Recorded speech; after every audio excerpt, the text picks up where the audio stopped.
Hi చిన్నారులు, ఈరోజు మరో కొత్త కథతో నేను మీ ముందుకు వచ్చేసాను. ఈ కథ ఒక చిన్న తాబేలు దాని అడ్వెంచర్స్ గురించి మనం చెప్పుకోబోతున్నాం.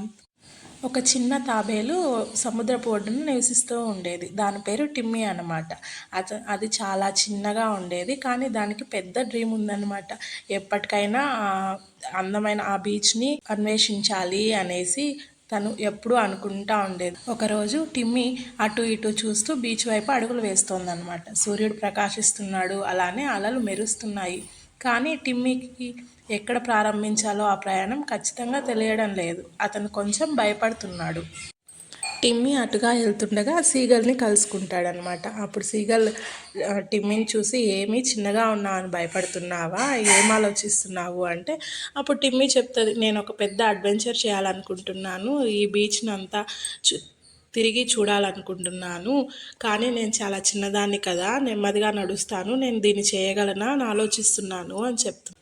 అప్పుడు సీగలు చింతించకు టిమ్మీ, నువ్వు ఎంతగా వేగంగా వెళ్తున్నావు అనేది కాదు, నువ్వు నీ ప్రయాణాన్ని ఎంజాయ్ చేస్తున్నావా లేదా అన్నదే ఇక్కడ అని ధైర్యం చెప్తుందన్నమాట. ఇప్పుడు టిమ్మీ సరే నేను ప్రయత్నిస్తాను అని మళ్ళీ బీచ్ మీదకి అడుగులు వేస్తూ వెళ్తా అన్నమాట. దారిలో తనకి క్రాబ్, డాల్ఫిన్స్, గుడ్లగూబ అన్నీ కనిపిస్తాయి అన్నమాట.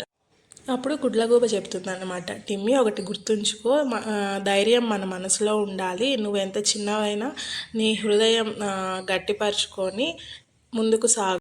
చాలా రోజుల తర్వాత టిమ్మీ బీచ్ చివరికి చేరుకున్నాడు.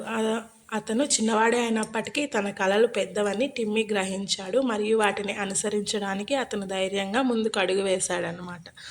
టిమ్మీ తనలో తాను మాట్లాడుకుంటూ, నేను చేశాను, నేను నా పెద్ద ప్రయాణం చేశాను మరియు చాలా నేర్చుకున్నాను, నెమ్మదిగా నడిచిన నా కలలను అనుసరించడం చాలా ముఖ్యం అని తెలుసుకున్నాను. అప్పుడు గుడ్లగూబ, నువ్వు నిజంగా చేసావు టిమ్మీ, ఒకటి మాత్రం గుర్తుంచుకో, నీ ప్రయాణం ఎంత పెద్దదైనా నువ్వు నమ్మకం ఉంచినప్పుడు అది చాలా సులువుగా అయిపోతుంది అని గుడ్లగూబ టిమ్మీతో చెప్పండి. ఈ కథ మీకు నచ్చినట్లయితే లైక్ చేసి మా ఛానల్ని సబ్స్క్రైబ్ చేయండి. Thank you for watching.